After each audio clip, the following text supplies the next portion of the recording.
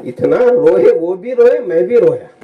ہاں حاجی صاحب, ہم کیسی زندگی گزارتے تھے اور کیسے تھے, اور اللہ نے ہمیں مدینہ پہنچایا ہے. لپٹ کر کے ہم روئے, بہت روئے. تو اب ہم کہاں جا رہے ہیں؟ جہاں اللہ کا گھر ہے. اور سب سے پہلا گھر جو بنایا گیا وہی کعبۃ اللہ, اور دنیا جو شروع ہوئی وہی مکۃ المکرمہ سے شروع ہوئی. تو اللہ کے گھر کو دیکھنے کے لیے, اس کا طواف کرنے کے لیے جا رہے ہیں, تو پورے ذہن میں صرف اللہ ہی اللہ ہو, اللہ ہی اللہ ہو, لبیک پڑھتے رہے. اب آپ کو جب مکۃ المکرمہ پہنچنے کا موقع آئے گا تو وہاں تھوڑی بہت چیکنگ ہوگی, اور لے جا کر کے آپ کے کمرے میں آپ کو پہنچا دے گا. جو معلم ہوگا, جو ڈرائیور ہوگا, آپ کے کمرے میں سب سے پہلے لے جا کر کے آپ کو کمرے میں پہنچائے گا. آپ کیا کریں, پہلے دیکھ لیں, اگر آپ حشاش بشاش ہیں, پہنچ سکتے ہیں, اطمینان کے ساتھ عمرہ کر سکتے ہیں تو فوراً نکل جائیں. اور اگر آرام کی ضرورت ہے تو آپ تھوڑی دیر آرام کر لیں, جلدی نہ کریں. اطمینان کے ساتھ اپنے سامان وغیرہ رکھ کر کے وہاں سے, کمرے سے آپ جس طرح بھی ہو سکے وہاں سے نکل کر کے حرم شریف پہنچ جائیں. اگر قریب ہے تو کوئی بات نہیں ہے, دور ہے تو ٹیکسی کے ذریعے سے آپ وہاں پہنچ سکتے ہیں. جب آپ مکۃ المکرمہ میں مسجد حرام پہنچ گئے, آپ کا پورا قافلہ ایک ساتھ ہے, کوشش یہ کریں کہ آپ ایک دوسرے کا ساتھ دے کر کے عمرہ کریں. جب مسجد حرام میں داخلے کا وقت آئے گا تو چند باتیں ہیں وہ آپ ذہن میں رکھیں. سب سے پہلے آپ مسجد حرام میں داخل ہو رہے ہیں تو بسم اللہ والصلاۃ والسلام علی رسول اللہ, اللہم افتح لی ابواب رحمتک, بسم اللہ دخلت وعلیہ توکلت ونویت سنت الاعتکاف. یعنی مسجد میں داخل ہونے کی دعا بھی پڑھ لیں اور اعتکاف کی بھی نیت کر کے اندر داخل ہوں. جب اندر داخل ہو رہے ہیں تو بہت سارے یہاں عمرہ کرنے والے ایسے ہوں گے جو پہلے سے عمرہ کیے ہیں, اور بہت سارے ایسے ہیں جو ابھی پہلی مرتبہ حاضر ہو رہے ہیں. میں سب سے یہی کہوں گا کہ سب یہی تصور میں, خیال میں یہی رکھیں کہ میں پہلی مرتبہ جا رہا ہوں, پہلی مرتبہ جا رہی ہوں. ایسا نہیں کہ میں بہت 2-3 مرتبہ کر کو ہو گیا ہے, یہ بے فکری نہ ہو. تصور یہ ہے کہ میں پہلی مرتبہ یہاں آ رہا ہوں, آ رہی ہوں. اب کیا کریں گے, آپ اپنی نگاہیں نیچی رکھیں, بالکل سامنے نہ دیکھیں, نگاہیں نیچی رکھیں. اب آپ مسجد حرام میں چلتے جائیں, لبیک پڑھتے ہوئے چلتے جائیں. اب جب آپ کو اندازہ ہوگا کہ میں یہاں مطاف کے پاس پہنچ چکی ہوں تو ایک جگہ کھڑے ہو کر کے اطمینان کے ساتھ پھر اپنی آنکھیں اٹھا کر کے کعبۃ اللہ پر ڈالیں. یہ آپ کی پہلی نگاہ ہے جو کعبۃ اللہ پر پڑ رہی ہے.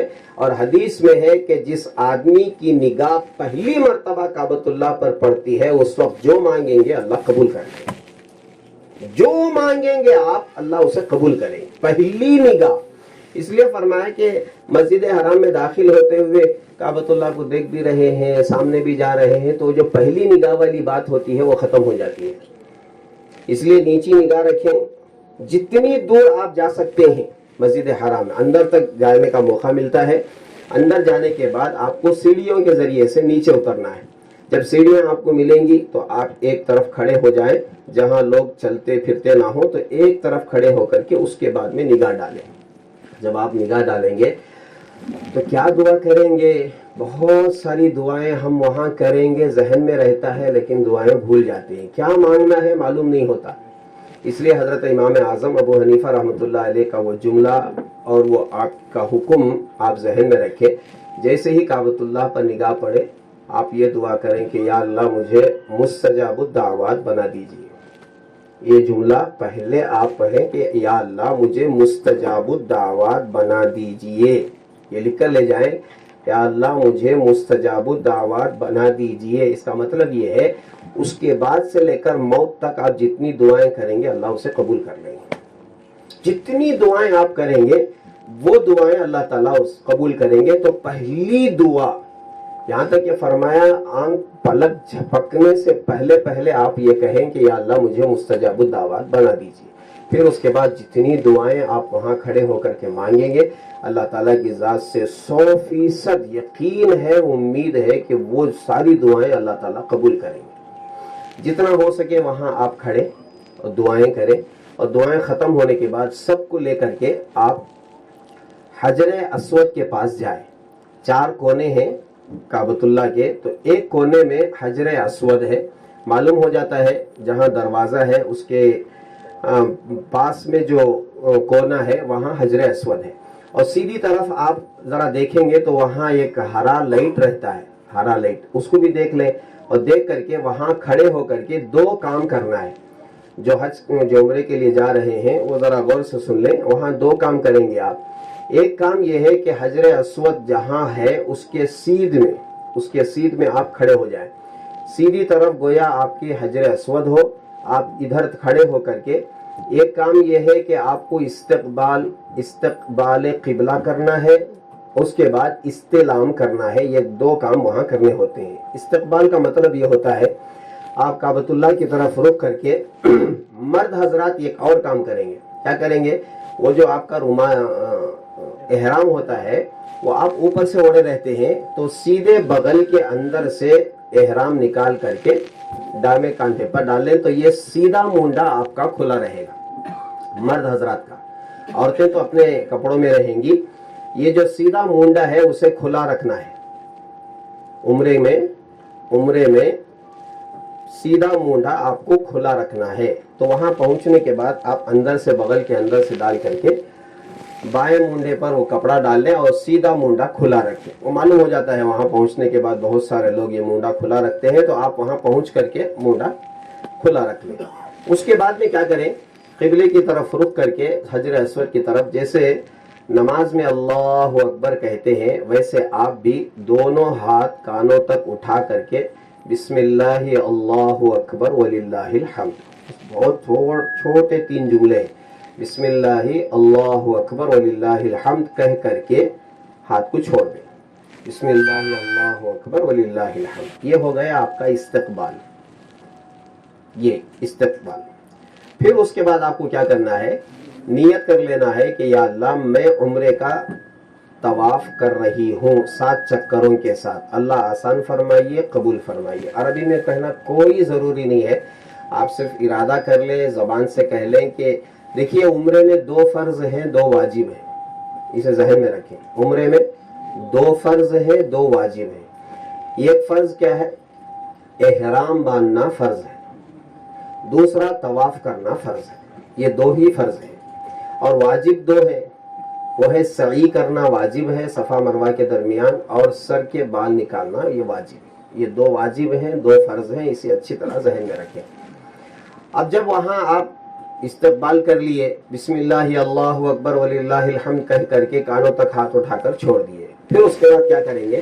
بسم اللہ اللہ اکبر وللہ الحمد اس طرح اشارہ کر کے حجر اسود کو آپ اس کا بوسہ لیں گے. جیسے علماء نے فرمایا کہ بچوں کو جیسے دور سے اشارہ کر کے پیار کرتے ہیں بچے، السلام علیکم السلام علیکم کرتے ہیں نا، کتنا علماء کا کتنا احسان ہے. انہوں نے کہا کہ بچوں کو جیسے ہم سلام کرتے ہیں اور پیار کا اشارہ کرتے ہیں، ہاتھ دے کر کے اشارہ کرتے ہیں، ایسا حجر اسود کو دونوں ہاتھوں سے اس طرح اشارہ کریں، بسم اللہ اللہ اکبر وللہ الحمد، اور دونوں ہاتھوں کو اس طرح رکھ کر کے بوسہ دیں. عورتوں کو آپ بتا دیں، مرد حضرات. یہ ہو گیا آپ کا استلام. استلام کا مطلب ہوتا ہے حجر اسود کو بوسہ دینا. اب آپ وہاں قریب نہیں جا سکتے، اتنا اتنی بھیڑ رہتی ہے کہ آپ وہاں کم کر دو، بھیڑ رہتی ہے کہ آپ وہاں قریب نہیں جا سکتے. تو استلام کا مطلب یہ ہے کہ آپ دونوں ہاتھوں کو اشارہ کر کے بسم اللہ اللہ اکبر وللہ الحمد بوسہ دے کر کے، دیکھیے آپ غور سے سنیں کہ جب آپ کعبۃ اللہ کی طرف رخ کر کے نیت کر لیے، استلام اور استقبال دونوں ہو گیا، آپ وہیں ٹھہرے جو ہے رخ بدل لیں سیدھی طرف، ایک قدم بھی آگے نہ بڑھائیں. سیدھی طرف رخ کر کے آنکھیں نیچی ہوں، آپ کی نگاہ کعبۃ اللہ پر پورے 7 چکروں میں 1 مرتبہ بھی نہیں پڑنا چاہیے. اگر طواف کرتے ہوئے آپ کی نگاہ کعبۃ اللہ پر پڑ گئی اور آپ چلتے رہے تو وہ جتنا چلے ہیں وہ طواف میں شامل نہیں ہوگا، تو آپ کا 1 چکر نہیں ہوگا.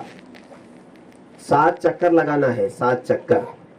تو وہاں سے آپ شروع کریں گے بہت احتیاط کے ساتھ. میں آپ کو ایک آئیڈیا بتا کے دے دیتا ہوں. جب آپ وہاں سے شروع کریں گے تو وہاں صفیں بنی ہوئی ہیں, صفیں 1 2 3 4 ایسا گول گول صفیں بنے ہوئے.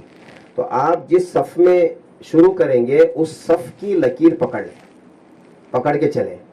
پکڑ کے چلیں گے تو آپ برابر اسی لائن سے آپ پھر وہاں پہنچ جائیں گے, ادھر ادھر نہ جائیں.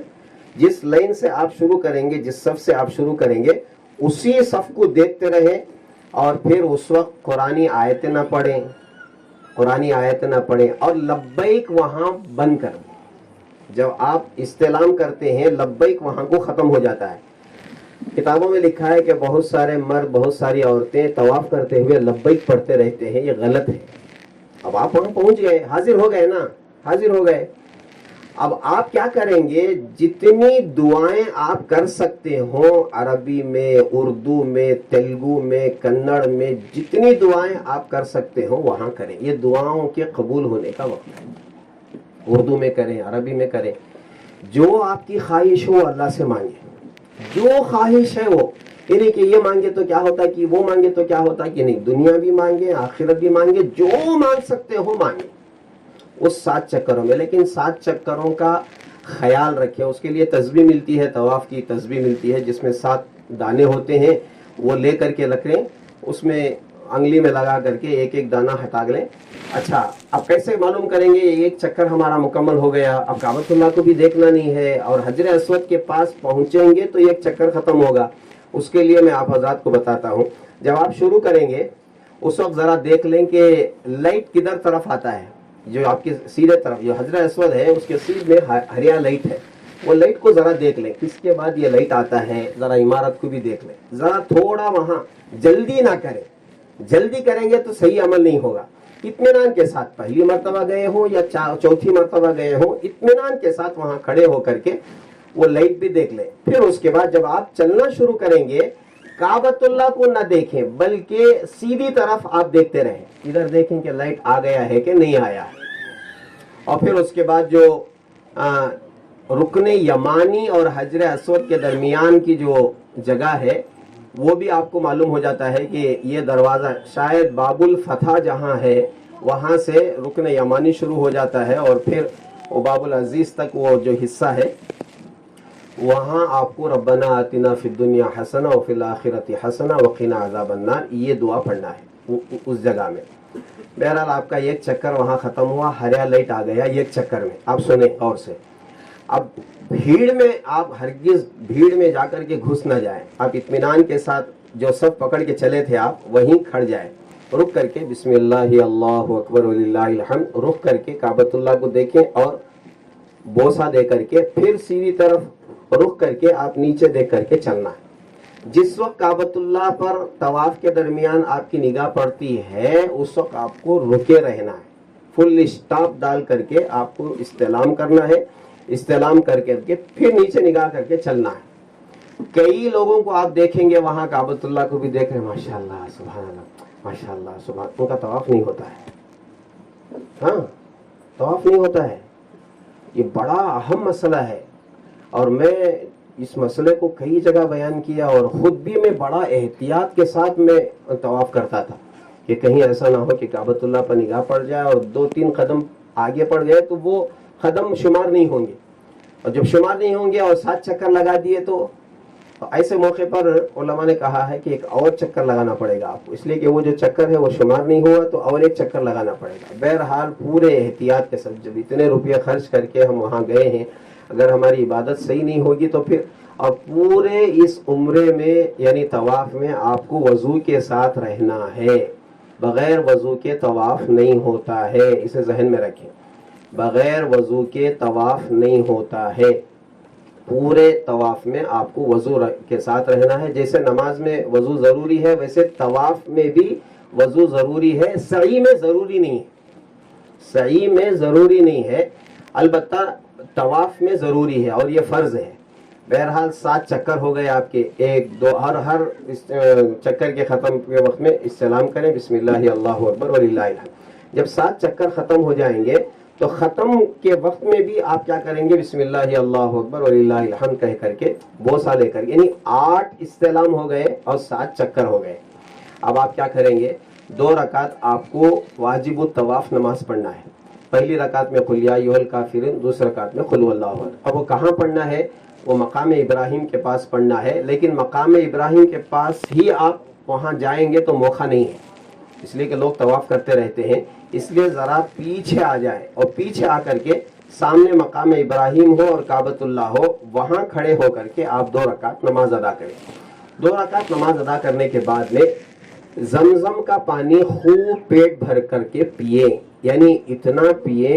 ابھی میں آ رہا تھا تو کتاب دیکھ رہا تھا، تو اس میں حضرت نے لکھا ہے کہ اتنا پیئیں کہ ایسا نہ ہو کہ پیشاب کی ضرورت پڑ جائے، ایسا نہ ہو۔ اتنا پیئے جیسے عام طور پر پیا جاتا ہے، 1 2 4 گلاس آپ وہاں پیئے، اور پی کر کے اس کے بعد پھر استلام کریں، بسم اللہ اللہ اکبر وللہ الحمد، اس لیے کہ صفا مروہ کے درمیان صحیح کے لیے جانا ہے تو پھر استلام کرنا ہے۔ حجر اسود کے پاس آ کر کے پھر استلام کریں تو گویا یہ 9واں ہو گیا۔ 8 پہلے سے استلام ہو گئے تھے، یہ 9واں استلام ہے۔ بسم اللہ اللہ اکبر کہہ کر کے آپ اطمینان کے ساتھ صفا پہاڑی پر جائیں۔ صفا پہاڑی پر جب جائیں گے آپ تو قبلے کی طرف رخ کر کے، جہاں وہاں دیکھ معلوم ہو جاتا ہے آپ کھڑے ہوئے ہیں، تو تھوڑا سیدھی طرف مڑیں گے تو قبلہ ادھر ہو جائے گا۔ وہاں کھڑے ہو کر کے آپ نیت کر لیں کہ یا اللہ میں سعی کی نیت کرتا ہوں، کرتی ہوں 7 چکروں کے ساتھ، اللہ اسے قبول فرمائیے اور آسان فرمائیے۔ صفا سے آپ شروع کریں گے تو جیسے ہی آپ تھوڑی دور جائیں گے تو ہریے لائٹ آپ کو نظر آئیں گے۔ ہریے لائٹ پہلے 2 ستون تھے، ادھر ایک کھمبا ستون تھا، پلر تھا، ادھر ایک پلر تھا، وہاں لائٹ لگے ہوئے تھے، لیکن اب انہوں نے کیا کیا ہے، یہاں سے لے کر وہاں تک آپ کو دوڑنا ہے تو پورے سعی کے مقام پر ہے نا وہ لائٹ موجود ہے۔ جہاں سے شروع ہوتے ہیں وہاں سے تھوڑا سا دوڑے، ایک دم بھاگنا بھی نہیں ہے، تھوڑا تیز کر کے وہاں بھاگنا ہے، مردوں کے لیے، عورتوں کے لیے نہیں ہے۔ اچھا، جب طواف آپ کر رہے تھے، ایک چیز میں آپ کو بتا دیتا ہوں، جب آپ طواف کر رہے تھے تو شروع کے 3 چکروں میں آپ کو رمل کرنا ہے۔ رمل کا مطلب ہوتا ہے ذرا اکڑ کر کے چلنا، ہمت کے ساتھ اکڑ کر کے تھوڑے تھوڑے قدم رکھ کر کے چلنا۔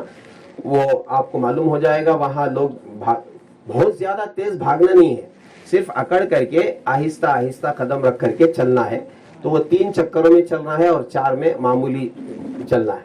اور یہاں آ کر کے درمیان میں وہ جو لائٹ رہتے ہیں وہاں تھوڑا سا بھاگنا ہے، اور بھاگ کر کے پھر عورتوں کو انتظار کرا لینا ہے کہ جب تک وہ آئیں وہاں کھڑے رہیں آپ، عورتیں تب تک آ جائیں گی، عورتوں کو چلنا نہیں ہے۔ بعض عورتیں بھی بھاگتی رہتی ہیں، دیکھا دیکھی چلا پھوکی، ہم کو بھاگنا نہیں ہے۔ عورتوں کو کہیں آپ اطمینان سے چل کر آئیں، میں دوڑ کر کے وہاں چلے جاؤں۔ مروہ پر پہنچیں گے تو 1 چکر ہو جائے گا، مروہ پر کھڑے ہو کر کے کچھ دعائیں کر لیں، پھر وہاں سے آئیں صفا پہ کھڑے ہو کر کے کچھ دعائیں کر لیں۔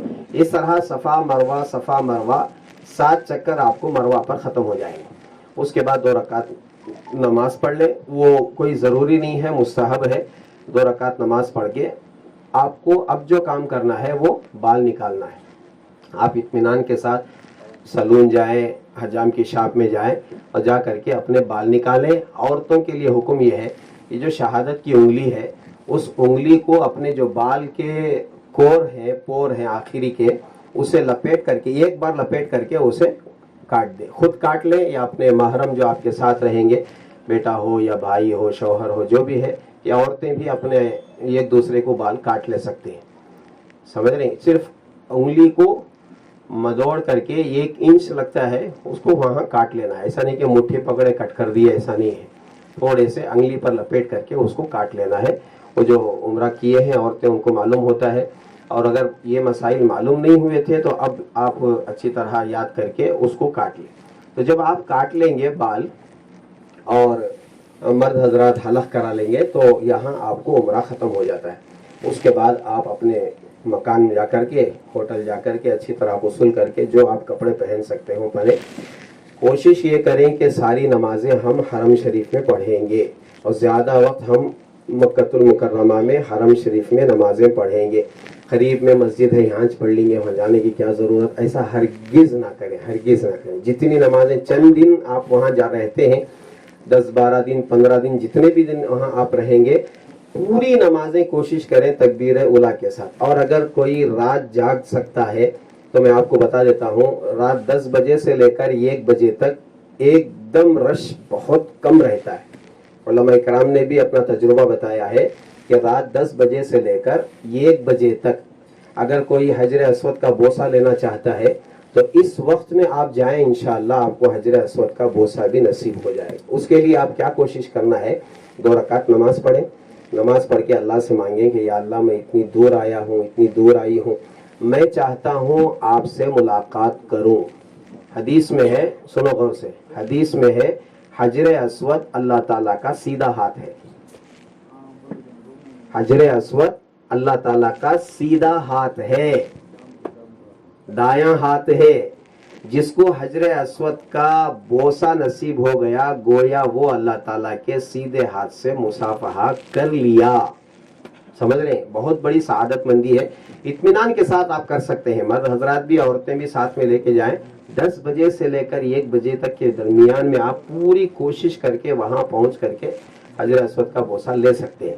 تو یہ حج اور عمرہ ہو گیا اور مدینے کی زیارت ہو گئی۔ اور مکہ المکرمہ میں بہت سارے زیارتوں کے لیے آپ کو لے جائیں گے، تو وہاں کھجور بھی آپ لے سکتے ہیں، مدینے میں بھی لے سکتے ہیں، مکے میں بھی لے سکتے ہیں۔ اور پھر زمزم کے پانی کے بارے میں تو بہت زیادہ سختی ہے، وہاں وہ لوگ 5 لیٹر کا کین دیتے ہیں، اس سے زیادہ آپ نہیں لا سکتے، بہت پابندی ہے۔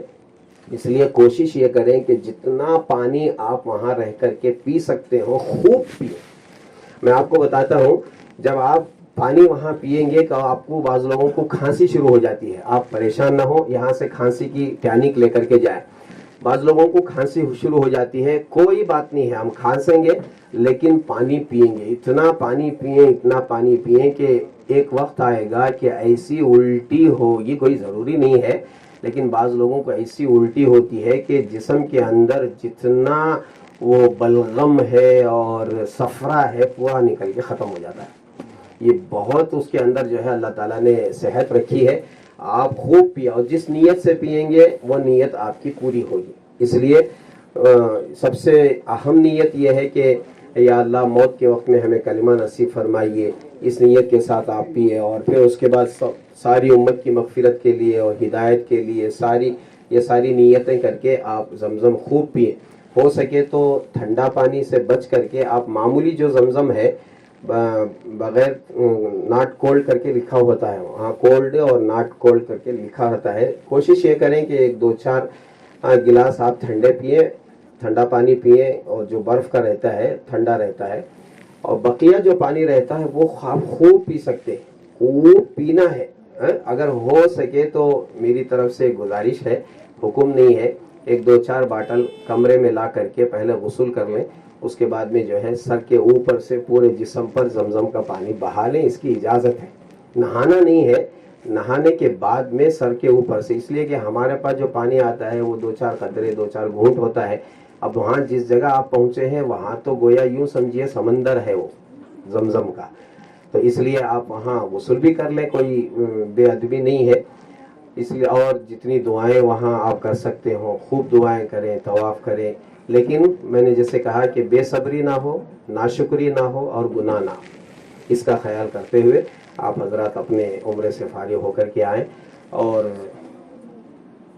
پوری امت کے حق میں دعا کریں۔ اور پھر اس کے بعد میں اس وقت جو حالات ہیں ان حالات کے پیش نظر آپ حضرات خوب دعائیں کریں کہ اللہ کرے کہ اس ملک میں بھی صحیح فیصلہ ہو، اس لیے کہ انتخابات ہیں، تو اس کا بھی آپ ذہن میں رکھیں، خیال رکھیں کہ ہمارے ملک میں صحیح ہمارے رہنما ہوں، رہبر ہوں۔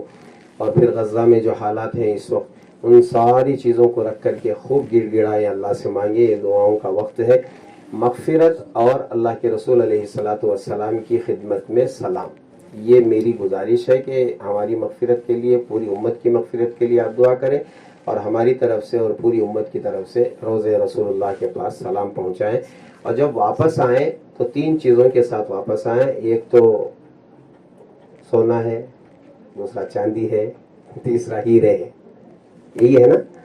نہیں، جب آپ واپس آئیں تو ایک تو آپ کے پاس زمزم ہو، دوسرا کھجور ہو، اور تیسری جو اہم چیز ہے علماء نے فرمایا کہ وہ فکر رسول ہے۔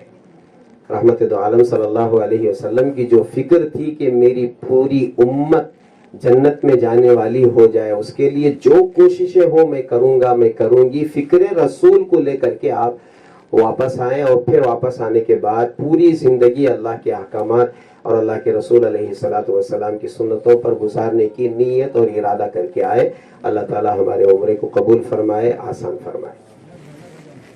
دعا کر لیں۔ سبحان ربی العلی الاعلی الوہاب، اللہم صلی علی سیدنا محمد وعلی آل سیدنا محمد وبارک وسلم۔ ربنا آتنا فی الدنیا حسنۃ وفی الآخرۃ حسنۃ وقنا عذاب النار۔ ربنا ظلمنا انفسنا وان لم تغفر لنا وترحمنا لنكونن من الخاسرین۔ ربنا لا تزغ قلوبنا بعد إذ هديتنا وهب لنا من لدنك رحمة إنك أنت الوهاب۔ اللهم إنا نسألك الهدى والتقى والعفاف والغنى، رب اجعلني مقيم الصلاة ومن ذريتي ربنا وتقبل دعاء، ربنا اغفر لي ولوالدي وللمؤمنين يوم يقوم الحساب۔ یا اللہ ہمارے اس جمع ہونے کو قبول فرمائیے۔ یا اللہ یہاں آپ کے نیک بندے اور نیک بندیاں موجود ہیں۔ یا اللہ جو آپ کے گھر کی زیارت کے لیے، آپ کے گھر کو آنے کے لیے تیار بیٹھی ہیں اور ان کا دل بے قرار ہے، کب وہ دن آئے گا اور کب وہ گھڑیاں آئیں گی جب آپ کے گھر کا ہم دیدار کریں گے، طواف کریں گے، سعی کریں گے۔ یا اللہ اتنے پیارے بندے اور اتنی پیاری بندیاں یہاں موجود ہیں، یا اللہ آپ ان کی بھی مغفرت فرمائیے۔ یا اللہ ان کے طفیل میں ہم سب کی مغفرت فرمائیے اور ساری امت کی مغفرت فرمائیے۔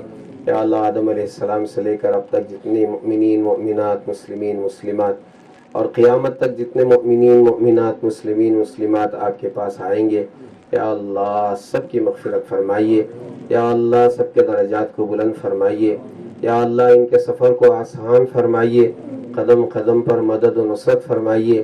یا اللہ ہر پریشانی سے حفاظت فرمائیے، ہر بیماری سے حفاظت فرمائیے۔ یا اللہ ہر آزمائش سے حفاظت فرمائیے۔ یا اللہ قدم قدم کر اے اللہ آپ کی مدد و نصرت شامل حال فرمائیے۔ یا اللہ نیتوں کو درست رکھ کر آپ کے گھر کو پہنچنے کی توفیق عطا فرمائیے، آپ کو راضی کرنے کے لیے عمرہ کرنے کی توفیق عطا فرمائیے۔ یا اللہ ہمارے دلوں کو پاک فرمائیے، ہماری نیتوں کو پاک فرمائیے۔ یا اللہ صرف اور صرف آپ کی محبت میں ڈوب کر کے یا اللہ آپ کے پاس آنے کی توفیق عطا فرمائیے۔ یا اللہ ان سب کو یا اللہ آپ کے گھر کا دیدار نصیب فرمائیے، آپ کے گھر کا طواف نصیب فرمائیے۔ یا اللہ مقام ابراہیم پر کھڑے ہو کر کے واجب الطواف نماز پڑھنے کی توفیق عطا فرمائیے۔ یا اللہ خوب جی بھر کر کے زمزم پینے کی توفیق عطا فرمائیے، صفا مروہ کے درمیان سعی کرنے کی توفیق عطا فرمائیے۔ یا اللہ حلق کرنے کی اور بال نکالنے کی توفیق عطا فرمائیے۔ یا اللہ وہاں کی دعائیں قبول فرمائیے۔ یا اللہ آزمائشوں سے حفاظت فرمائیے۔ یا اللہ آزمائشوں سے حفاظت فرمائیے۔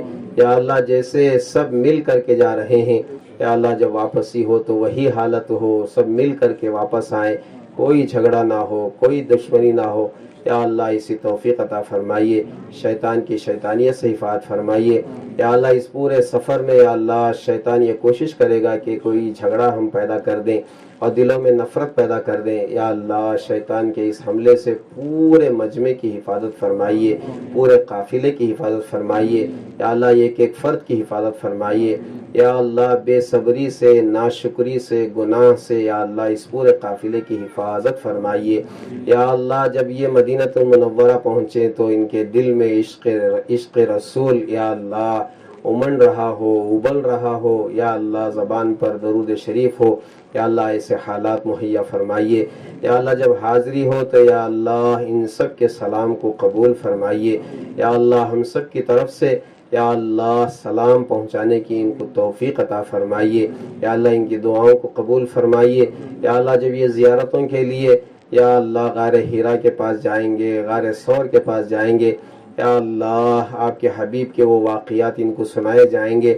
تیرا حبیب جیسے غار حرا میں یا اللہ اوپر جا کر کے بیٹھ کر کے عبادت گزاری کیا کرتے تھے، یا اللہ ہجرت کے موقع پر آپ کے حبیب نے مکہ چھوڑ کر کے 3 دن یا اللہ غار ثور میں چھپ کر کے یا اللہ وہاں سے ڈرتے ڈرتے مدینۃ المنورہ پہنچے ہیں، یا اللہ یہ سارے واقعات ان کو سنائے جائیں گے، یا اللہ ان سارے واقعات کو سن کر کے یا اللہ سچی اور پکی توبہ کر کے صحیح زندگی گزارنے کی توفیق عطا فرمائیے، یا اللہ ان کی سواریوں کی حفاظت فرمائیے، ان کے سامان کی حفاظت فرمائیے، یا اللہ ان کے کپڑوں کی حفاظت فرمائیے، یا اللہ ان کے جوتوں کی حفاظت فرمائیے، یا اللہ سب سے بڑھ کر کے ان کے ایمان کی حفاظت فرمائیے، آنکھوں کی حفاظت فرمائیے، کانوں کی حفاظت فرمائیے، یا اللہ سر سے لے کر پیر تک کی ایک ایک عضو کی حفاظت فرمائیے، یا اللہ ہر پریشانی سے حفاظت فرمائیے، یا اللہ جو جو پریشانیاں ہیں آپ کے سامنے یا اللہ عرض کریں گے،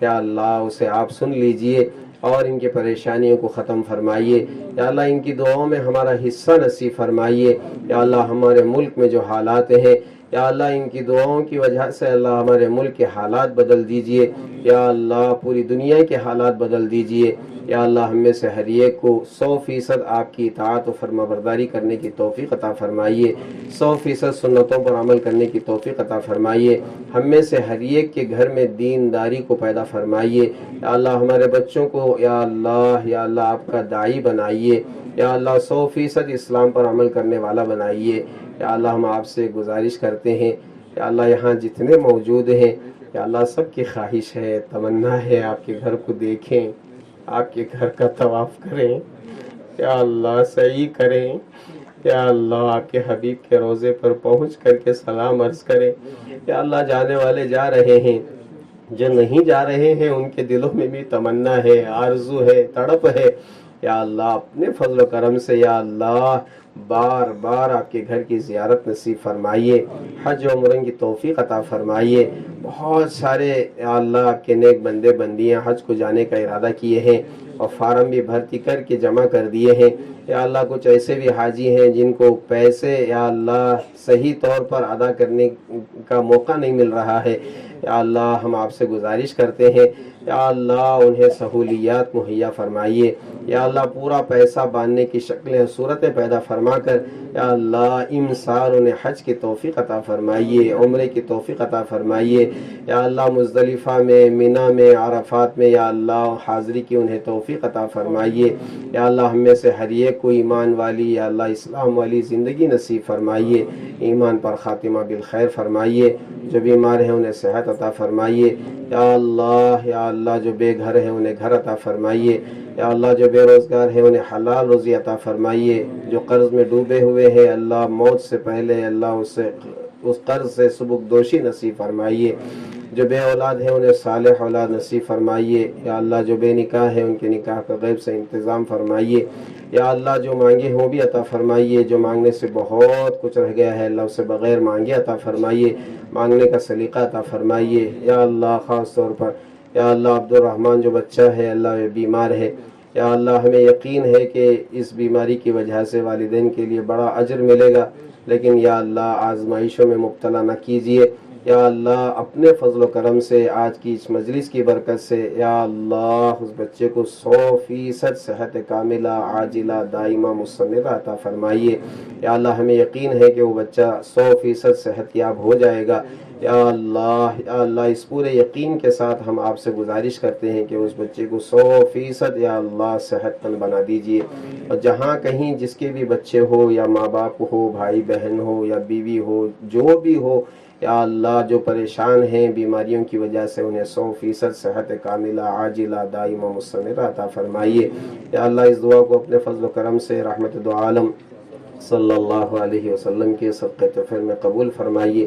اللہم انا نسألک من خیر ما سألک منہ نبیک و حبیبک محمد صلی اللہ علیہ وسلم ونعوذ بک من شر ما استعاذک منہ نبیک و حبیبک محمد صلی اللہ علیہ وسلم وانت المستعان وعلیک البلاغ لا حول ولا قوة الا باللہ العلی العظیم وصلی اللہ تعالی علی خیر خلقہ محمد وآلہ واصحابہ اجمعین آمین برحمتک یا ارحم الراحمین والحمد للہ رب العالمین۔ ایسے ہی بیٹھے رہے، میں لبیک پڑھتا ہوں، آپ بھی پڑھیں۔ لبیک اللہم لبیک لبیک لا شریک لک لبیک ان الحمد والنعمت لک والملک لا شریک لک لبیک اللہم لبیک لبيك لا شريك لك لبيك إن الحمد والنعمة لك والملك لا شريك لك لبيك اللهم لبيك لبيك لا شريك لك لبيك إن الحمد والنعمة لك والملك لا شريك لك. اللہ ہماری لبیک کو قبول فرمائے. سبحان اللہ و بحمدہ.